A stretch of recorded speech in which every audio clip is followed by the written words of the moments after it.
Hi guys, Ian here, and I'm back with another review video, and this time I'd like to talk about this MOONDROP CHU 2. This is a second version of the original MOONDROP CHU, which I have right here, and the retail price for this is just $19 US. The value on this is just fantastic. For $19 you get great sound. Well, I'll talk about sound later, but yeah, it's just fantastic in terms of the value. It's available on Shenzhen Audio's website, so if you guys are interested to really get this, please help me support Shenzhen Audio. I'll leave an unaffiliated link in the description below. Okay, right, so in this video I'm going to quickly go through the accessories, design, build quality, fit and comfort, and then my sound impression, and compare it with the original CHU, okay, and give this my star rating. Now this video will have time chapters, so please feel free to skip around. Okay, so let's first start off with specifications, which is at the back of this box. By the way, the waifu girl here is really nice, really cute. Okay, now specs. The driver is a 10mm high performance dynamic driver. The diaphragm is the aluminum magnesium alloy composite diaphragm, and the frequency range is 15 to 38,000 Hz. Impedance is 18 ohms, and the sensitivity is 119. Okay, so that's it. And in the box you'll find a user guide, ear tips, cable, and a pouch. Okay, ear tips are not those spring tips that came with the original CHU, but it's just those normal ear tips. Okay, alright, accessories wise, I think I'm not going to spend too much time. I think it's quite standard. You look at the accessories, it's almost the same as the original CHU. Let's talk about the IEM. In fact, the IEM is also almost the same as the original. As you can see, in terms of the design and build quality, not much change. There is a big change whereby the cable is now detachable and interchangeable, so you can it's now 2-pin. Okay, so you can remove the cable and use your own cable if you want, but other than that, the shell itself is actually quite similar, right? There's not much change to it. It's just that maybe the original CHU is a little bit bigger. Okay, I'm not going to bring out my caliper, but yeah, it's just a little bit bigger, but you can hardly tell the difference. Okay, the nozzle is different as well. Nozzle has got this interchangeable filter whereby you can unscrew this. I'm not going to try it, but oh yeah, I did. So you can unscrew this, and then you can change out the filter. If your filter gunks up and it gets dirty, you know, you can change out your filter. I mean, this is going to open up to a lot of, you know, modifications and tinkerers who wants to really make this different sound different. But anyway, yeah, this can be removed, okay, but the original cannot be removed. And that's about it in terms of physical difference. Other than that, there's one big difference, which is the sound, which I'll talk about later. Okay, so in terms of fit and comfort, it's the same almost, and seal as well, so not much difference there when you compare it with the original CHU. Right, so let's talk about sound. Right, in terms of sound, drivability is pretty easy to drive. Okay, no issues driving this. I've been using this with my iPhone and listening to this at about 50%, and yeah, I used it with my dad, my dongles, no issues. In terms of gear matching, right, now this will match gears that sound warm. Alright, if you got any gear that has got a warm sound signature, for example the iPods, the Sonys, those, they sound really warm. This match those really well. Okay, so try to find those gear that's warm sounding. Now in terms of tone and timbre, this is a very nice warm tone. It's fun, it's casual, and basically very musical. Okay, so yeah, very nice and warm tone. Note weight is quite heavy, right? It's not the heaviest, but it's quite heavy. Okay, right, now let's talk about technicalities. Technicality wise, I would say soundstage is average. Okay, it's wide to the sides, good height, not much of a back distance. At the same time, the front layers are okay, it's pretty good. Sound separation is okay. Yeah, I can tell the difference, I can separate the sounds, and I can identify where the instruments are, so it's pretty good. In terms of detail retrieval, it's alright as well. I mean, this tuning is a V-shaped, so not much details are being retrieved, but I still can pick up the nuances thanks to its resolution. Resolution is fantastic, no problems with the resolution. High value for that, man. I mean, for 19 bucks you get really good resolution as compared to those off the shelf. Try to find something that's 20 bucks and sounds that good. Let me know if you can in the comments below. But yeah, it's 20 bucks and the resolution on this is just fantastic. Okay, right, so that's for technicalities. Now let's talk about the sound signature. Let me just bring up my graph. Alright, so I'm back, and this is the graph for the MOONDROP CHU 2, and based on this graph, when I look at it, without listening to it, it gives me a very V-shaped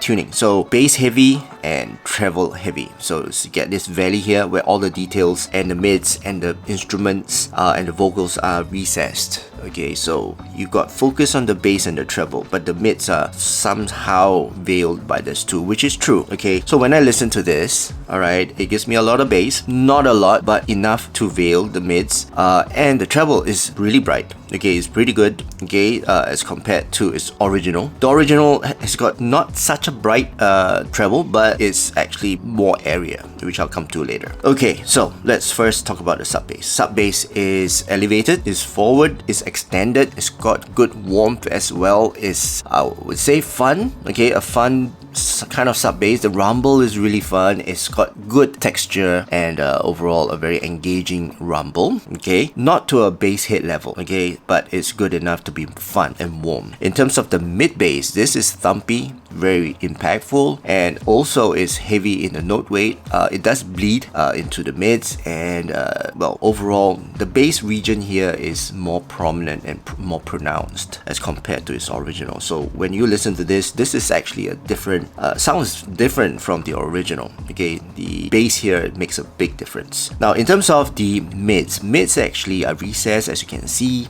On the original, you know, it's not as recessed, but on this one it's, well, very obvious. You get more bass, you get more treble. So yeah, instruments wise, it's still clear. It's just that it's being veiled by the bass, and it's not the outstanding frequency in this range here. So my instruments, they sound okay, they sound clear, they sound warm, they sound musical, I would say. Not a very sharp-edged or very detailed or clear delivery of the sound, but well, basically it sounds nice and analog, I would say. Okay, for vocals, male vocals, they sound great on this. Sounds fantastic, good authority, good presence of in the mix, and they, well, basically have that good grunt and that texture when they are in the mix. So I like listening to male vocals on this, and also female vocals.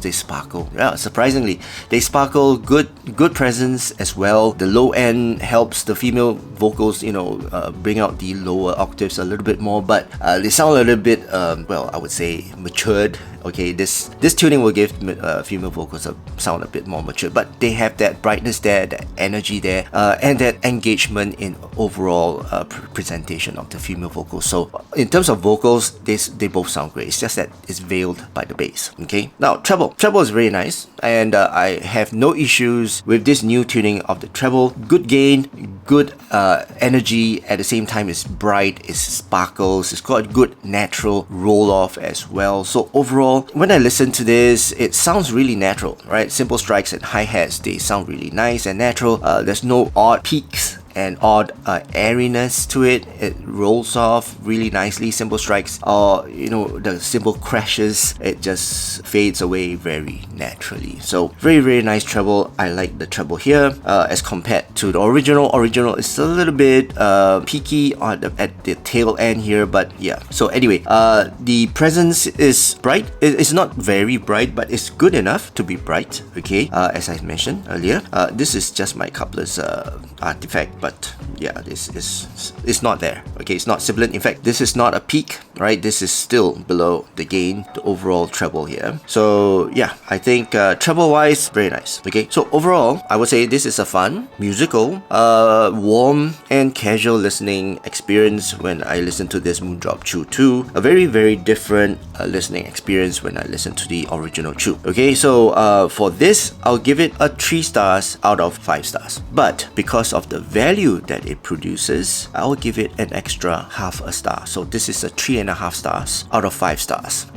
19 bucks, and for the sound that this produces for 19 bucks, yeah, unbeatable. Okay, right, so let's compare this with the original CHU, and this is the purple line is the original CHU, which I have right here, and the difference here right off the bat you can see is the bass, right? The sub bass, the mid bass, and the lower mids as well. So basically this overall increase in the bass would give this entire IEM a very different sound, a very more of a fun fun and more of a casual sound and warm as well. And with the increase in the bass, you get less details from the mids, and of course this decrease of the treble brings out the overall warmness as the IEM itself. So I would say for this new tuning is different. It's fun at the same time. It's got good energy in terms of the treble. Right. So that's my comparison with the original Moondrop CHU, and also that concludes my overall review of this Moondrop CHU 2. I hope you guys enjoyed watching this video, and if you did, please give this video a thumbs up, and also please don't forget to subscribe to my channel. I hope you guys have a great day ahead, and I'll see you again in my next video. Cheers.